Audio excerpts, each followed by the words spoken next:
सीताराम सरकार की जय। श्री राधा रमण लाल की जय। श्री गौरी शंकर महादेव की जय। सभी दर्शकों और भक्तों को कोटि कोटि प्रणाम। सबको प्रेम भरा जय जय श्री राधे, जय जय श्री सीताराम। जितने भी साधक हैं, भक्त हैं, बहुत ही महत्वपूर्ण विषय है और सभी साधक बहुत ध्यान से सुनेंगे। देखिए, प्रत्येक जीव, चाहे वो कोई किसी भी योनि का हो,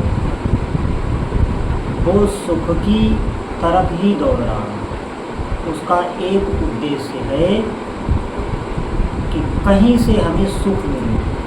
उसकी प्रत्येक चेष्टा, आंतरिक बाहरी, जो भी अंतःकरण उसका चिंतन कर रहा है, मनन कर रहा है, मन इधर उधर भाग रहा है, इंद्रियां बहिर्मुख हैं, जो भी उसकी क्रिया हो रही है वो उसकी सुख के लिए ही है।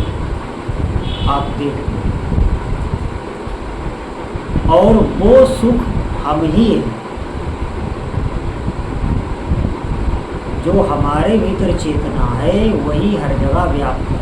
हमारे भीतर भी है, बाहर भी है, और उसी चेतना में ही सुख है, आनंद है।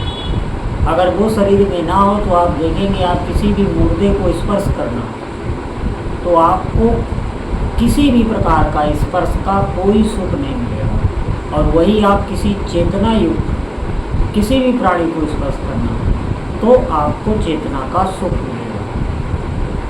ये जो सुख है वो आपको कहीं भी दिख रहा है और आपको मिल रहा है, वो आपका ही है। अगर आपके भीतर भी चेतना ना हो या चेतना का अनुभव ना हो तो आपको सुख नहीं मिल सकता। बाहर भले ही चेतन हो, जैसे जब आप गहरी नींद में हो तो आपको कोई भी स्पर्श करे, आपको कुछ भी अनुभव होने वाला नहीं है, क्योंकि उस समय आपको चेतन का अनुभव नहीं है। आप तमोगुण में हैं तो आप चेतना ही हो, लेकिन आपको अनुभव नहीं है। जो करण दिए गए जिनसे अनुभव होता है, इंद्रियों से, अंतःकरण, मन बुद्धि चित्त से, वो उस समय लीन हो चुके होते हैं गहरी नींद में। इसलिए चेतन होने के बाद भी हमें अनुभव नहीं होता। तो आप सब में वो सुख हम ही हैं, लेकिन भ्रमवश, अविद्या के वश हम वो सुख बाहर ढूंढते हैं, और यही भगवान की माया है। इसी को आप अविद्या कह लें, इसी को अज्ञान कह लें, इसी को अंधकार कह लें। आप इस बात को समझ लें कि अगर आप परमार्थ के विरुद्ध चलेंगे, आपका अगर उद्देश्य संसार है और आपको ऐसा लगता है कि हाँ हमें सुख मिलेगा कहीं, या हमें अभी मिल रहा है, हमने जो स्वादिष्ट कोई वस्तु खाई है तो उससे तो हमें बहुत आनंद मिलता है, हम कैसे कह दें हमें विषयों में आनंद नहीं है। हम कोई दृश्य देखते हैं, देखिए जब आप कोई प्राकृतिक दृश्य देखते हैं, सुंदरता का दृश्य देखते हैं तो आपको आनंद आता है, वो आपके भी ही अंदर चेतन है, उससे आपको अनुभव होता है। नहीं तो आपको किसी भी प्राकृतिक दृश्य का अनुभव ना हो। एक पागल व्यक्ति को अनुभव नहीं होता, उसके अंदर चेतन है लेकिन उसके अंदर करण नहीं है, बुद्धि उसके भीतर नहीं है, इसीलिए उसे कोई भी सुख का अनुभव नहीं होता। आप इस बात को ध्यान दें, क्योंकि चेतन का जो माध्यम बुद्धि है वो भी अगर बिगड़ जाए तो आपको कोई सुख मिलने वाला नहीं। अब आप ध्यान दें, इसके लिए हमें क्या करना चाहिए कि हमें अधिक जो सुख है, कभी भी हमारा सुख छिने ना, अखंड सुख मिले। जैसे विषयों में आप कह रहे हैं कि हमें सुख मिलता है, तो वो आपका ही सुख आपको विषयों में प्रतीत मात्र होता है और अखंड नहीं होता। आपको आभास हुआ और फिर उसकी तृष्णा आपको बराबर जलाती रहेगी, और फिर आप विषय भोगेंगे, फिर आपको जलाती रहेगी। वो आपका मार्ग दूसरा हो जाएगा, आप बढ़ती चली जाएगी। यही मन आपको नकारात्मक कर देगा। आप ध्यान दें इस बात। इसीलिए हमें जो अखंड सुख है वो कैसे प्राप्त हो, कि हमें किसी वस्तु की भी आवश्यकता ना पड़े, किसी व्यक्ति की भी आवश्यकता ना पड़े। ये हम इसलिए कह रहे हैं क्योंकि बाहर अगर आप ढूंढेंगे तो उस व्यक्ति, उस वस्तु के खो जाने पर, नष्ट हो जाने पर आपको अपार कष्ट होगा और आप रह नहीं सकते। फिर आपकी बुद्धि विचलित हो जाएगी।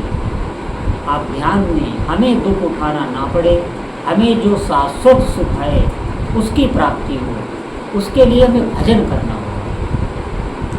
हम अपना ही सुख अनुभव नहीं कर पा रहे हैं, हम अविद्या से युक्त हैं।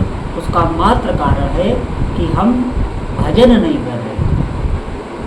हम अधिक से अधिक नाम जप करें। इससे क्या होगा?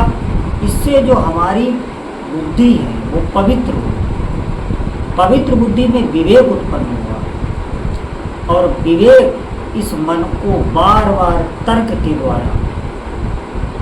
द्वारा इसकी हर संकल्प को काटता रहेगा, इसको चेतन करता रहेगा। ध्यान दें इस बात में। बार बार, अभी आपने भजन आरंभ किया, नाम जप आरंभ किया, अभी इतनी जल्दी आप अच्छे होने वाले नहीं हैं, लेकिन तर्क के द्वारा बार बार ये मन प्रताड़ित किया जाएगा, ये चेतन होता चला जाएगा और फिर ये विषयों से भागने लगेगा।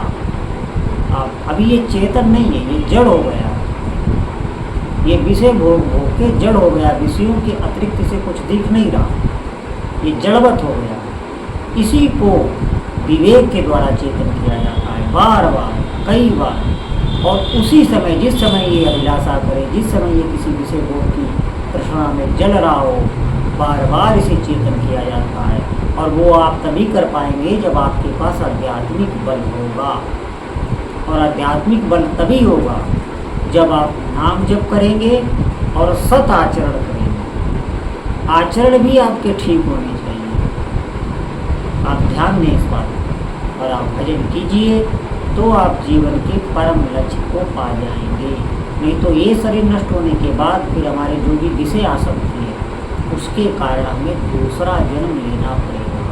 और किस विषय में अधिक राग हमारा है वो आप देख लें, उस योनि में, यहाँ तक कि पशु योनि में भी जाना पड़ सकता है। ये मैं आपको भय नहीं दे रहा हूँ, जीवन की सत्यता आपको बता रहा हूँ, आप समझिए। तो हमें इस बात का चिंतन करना चाहिए, भजन ही सार है। अधिक से अधिक आप नाम जप करें, नाम जप ही आपको इन स्थितियों तक पहुंचा सकता है और आप इसी शरीर में अनुभव भी कर पाएंगे। इस बात को आप सत्य मानिए, इन कुतर्कियों का संग ना करें, इनकी कोई बात ना माने। ऐसा समझें कि इनकी बुद्धि भ्रष्ट हो चुकी है, इन्हें इस बात का श्राप लग चुका है। हमारे शास्त्रों की, संतों की जो निंदा करता है उसको श्राप लग जाता है, उसके भीतर आस्तिकता नहीं आ सकती, श्रद्धा उसके भीतर आ ही नहीं सकती। आप उनको पागल समझें, वो परमात्मा में आगे नहीं बढ़ सकते और उनकी निश्चित दुर्गति होने वाली है। क्योंकि हमारा जो सनातन है, हमारे जो वेद शास्त्र हैं, वो भागवतिक कानून है। अभी मनुष्य शरीर में हम स्वस्थ हैं तो मनमानी कर लें, लेकिन यही कानून लागू होता है। ये बात सत्य है, सत्य है, सत्य है, कोई उसे माने या ना माने, लेकिन आप बहुत भाग्यशाली हैं अगर आप शास्त्रों की बातों पर चल रहे हैं और नाम जप करें। तो जितने भी साधक हैं आज से ही अधिक से अधिक भगवान नाम जप करें। बोलो जय जय श्री